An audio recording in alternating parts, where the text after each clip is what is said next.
Hey guys, this is my second channel, the first video I'm ever making for it, and I'm just going to be talking about my personal experiences on this channel. It's going to be very personal, supposed to me, something that I can look back on and severely cringe at, I would imagine, but it's just something that I've wanted to do for a long time, you know, make a more personal connection with my audience. So today I'm going to be talking about my experience on YouTube, my whole life, and why I'm here, basically, making videos. So I've wanted to be a YouTuber just like every other kid for basically my whole life. I've been watching YouTube basically religiously all day, every day since I was about 12. And I don't really know why. It's a bit weird. I don't really know how I came across YouTube in the first place or what I did to find it. I just somehow managed to stumble across it and I just got severely addicted. But I've been watching God knows how many videos. I've watched likely thousands of hours of YouTube over the last more or less 10 years. You know, I kind of the whole way back from like Smosh, and like I didn't watch Ray William Johnson. I wasn't that far back, but I've been watching YouTube for a very, very, very long time. Back when, even probably before Sky Does Minecraft and his whole crew were popping off. So that's my kind of origin on YouTube. I've been watching YouTube for such a long time. And since then, my tastes have changed, you know. I've started watching YouTube when I was 12 and now I'm 19, and I'm sure my taste will evolve even further, but started off watching a lot of FIFA videos actually, and football videos and things like that, especially like Minecraft videos as well. It's a bit weird to kind of mix FIFA and Minecraft, but that's just how big Minecraft was. That's how much of an audience it appealed to. So I was watching a lot of that and watching YouTubers like, I watched a lot of Captain Sparkles. I had like Chris MD always, he was amazing. All this, obviously the Sidemen, all them guys, loads of YouTubers, a lot of the OG guys like Nepenthes and Nick 28T, AA9 Skills, a lot of the FIFA guys, and a lot of the Minecraft guys too, you know. I got the old school Minecraft guys, yeah, Jerome ASF and Beijing Canadian when they came around. I used to bang them out. But yeah, I used to watch a lot of YouTube. I still do now. I still watch a lot of YouTube now, but especially back then, it was kind of all I did. I'd go to school, you know, come home and finish my homework in like 20 minutes, because we all know how easy 12-year-olds homework is, and then just started working and watching YouTube, and that's what I did. But I never had a YouTube channel. I never had a YouTube channel until I was 14. When I was 14, I made my first ever YouTube video. I was making Rocket League content at that point. Yeah, I watched Rocket League YouTubers, God. Like Rizzo and Sunless Khan. I still watch Sunless Khan because he's just great. But yeah, I made 2 Rocket League videos with a complete stranger from America. I don't even know his name. I'm not in contact with him anymore, unfortunately, but my parents vetoed that. They didn't like me talking to strangers online, so that channel got swiftly taken down. But I did have to change the channel name when I think I was 18 before I actually changed the channel name to what it is now, which is just my account. But it used to be a Rocket League channel where I'd like just basically talk over me playing games, basically what I'm doing now, but it would be more gameplay based instead of actually kind of discussing my personal life and what I do, you know. But that was my first ever YouTube channel, and I didn't have a lot of experience making videos. I used to make videos on PlayStation 4 Share Factory and just remove the watermark at the start of the video, and that was it. That was all I did for like, it took me like 3 days to make those 2 videos, and that was my only experience making YouTube videos. But I knew that's what I wanted to do. I could feel it when I did it. I loved it. And then I wasn't very comfortable making the videos though and posting them, because I knew that somebody would find the channel eventually, and they did. Like 2 years later, someone came across the channel, and to be fair, I didn't out it to everyone in the school, which is nice. But when they found the channel, I found out because they subscribed and I had subscriber notifications on. But no, obviously nobody had subscribed to that channel in ages, so when that came through, I was like, oh, better delete these videos. And that was it. That was it for that channel from start to finish. But I knew I wanted to be a YouTuber, but I always thought, you know, I have to get so lucky. I'd have to get so lucky. Because I thought YouTube was luck, you know?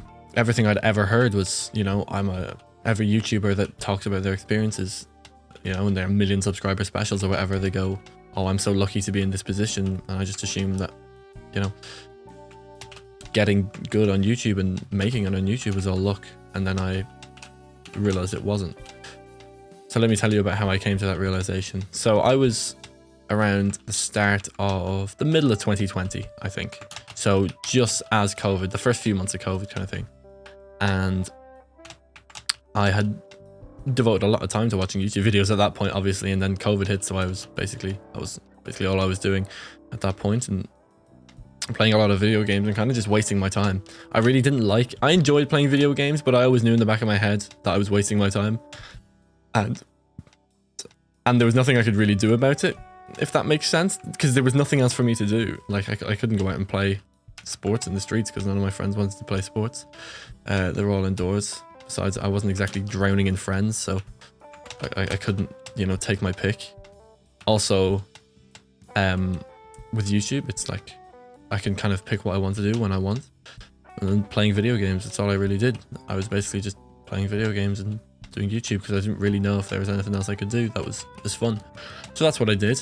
And then I realized I stumbled across a Mr. Beast clip.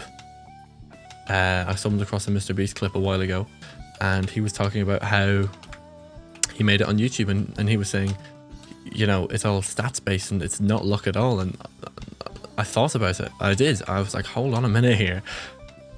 You're telling me this isn't luck? You know, you're telling me that there's a reason why you do this, and it's not just I just happen to be in this position. Because for people like PewDiePie, it was luck, I suppose, that he stumbled across a formula to increase his retention and increase his click-through rate. But for me, I watch the videos and I see him go, you know, oh, this is all thanks to you guys. This is completely happen chance, and it's not happenstance at all. But he doesn't realize that in 2012. Obviously, he knows it now because there's far more accessible stats, but he didn't know that back then, and I didn't realize that. So anyway, Mr. Beast says his thing, and then I go down this rabbit hole for like genuinely 2 weeks, just learning about YouTube stats and trying to find any sort of semblance of luck in any of it. And I couldn't. Not even a whisper. YouTube is not luck at all. There's a reason why some things do well. You know, there's a reason why Tommy and it bangs on TikTok. You know, there's a reason why these things happen, and I didn't know that before, but now I do. And then I did in 2020, and from there I just thought, hold on a minute, I could do this. So I just kept learning. I spent more time devoting myself to learning how it all worked, how the algorithm worked, how to increase your click-through rates, your AVDs, and how to increase your view percentages and returning viewers and all of that stuff.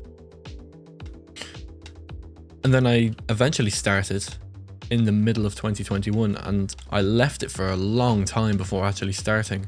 So I knew all this stuff about YouTube and I never started because I was in secondary school and I was afraid that people will find the channel. So I made sure when I made the channel to not associate my real life name at all in any aspect of the channel. So even if you want to, you can't find it. You can't associate it with my name. Although if people in real life found my channel, like they would know it was me. Do you know what I mean? They would know, but I don't think they will find my channel. Well, they will probably, but that's okay. At this point now, I'm not bothered so much. But back then when I had 0 subscribers, it's cringy unless you do well, you know? You have to succeed on YouTube or else it's cringe. So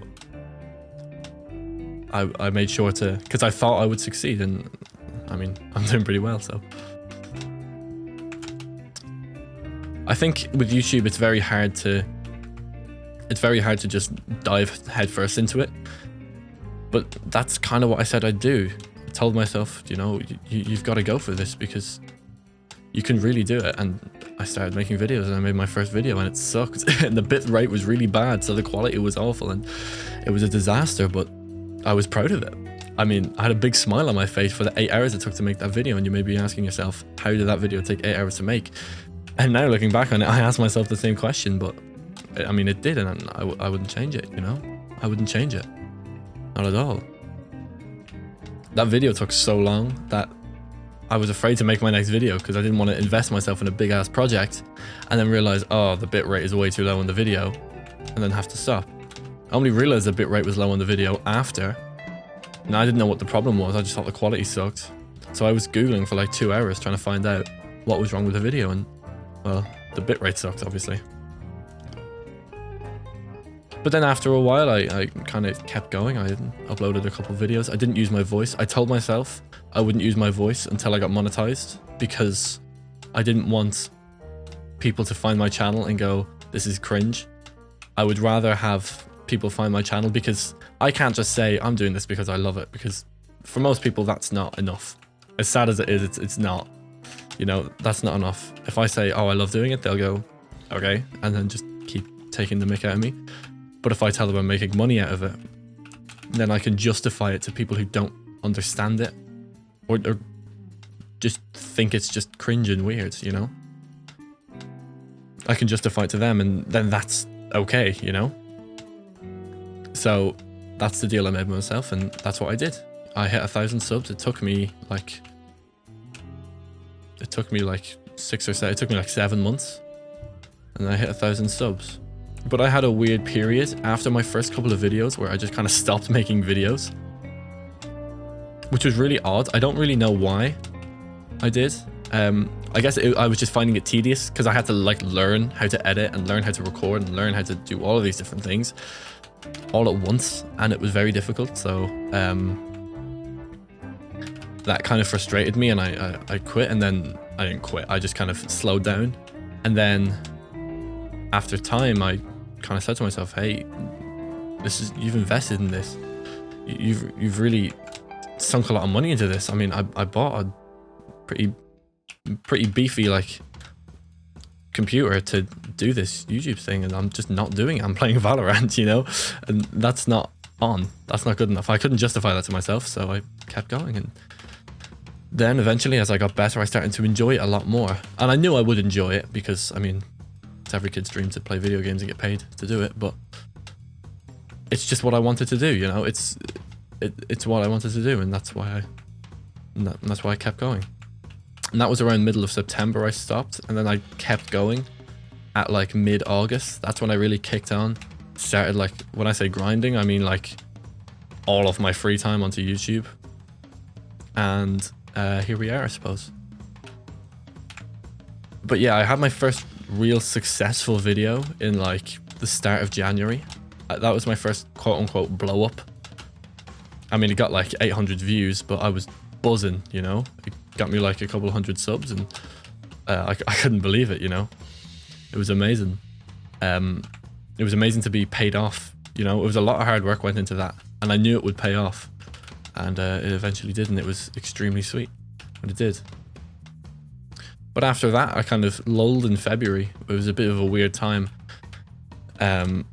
where I was making videos that were basically just replicas of the ones that I'd done successful before. And I mean, they were doing okay with my audience, but they were eventually diminishing in returns, and I was starting to think, you know, do I really have it here? What am I doing? But then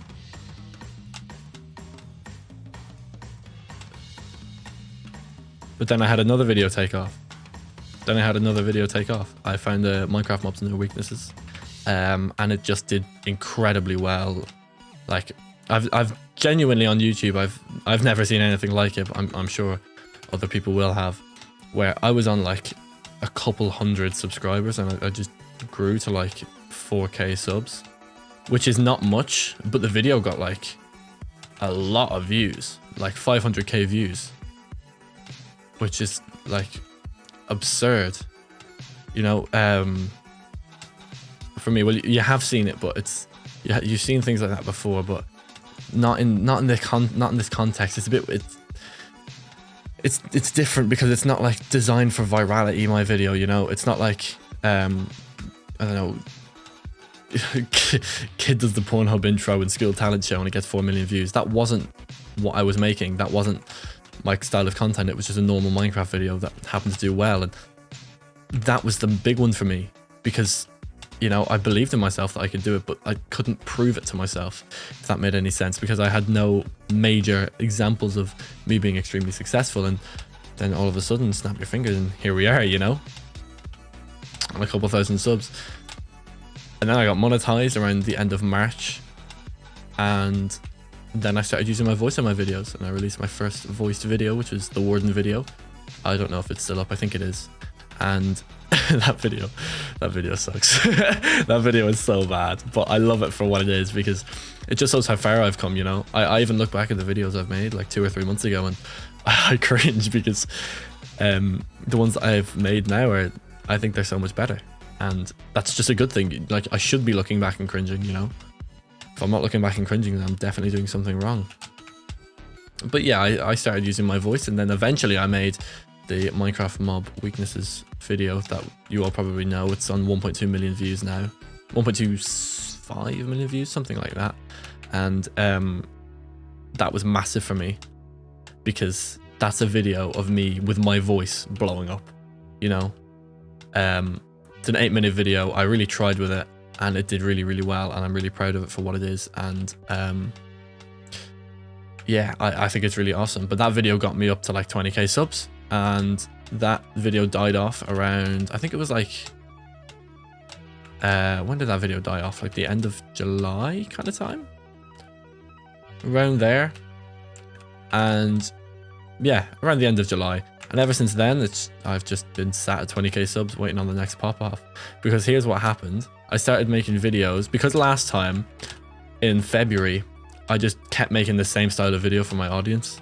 And the second I kind of switched it up, it did really, really well. This time I just started off by switching it up, and that did really poorly.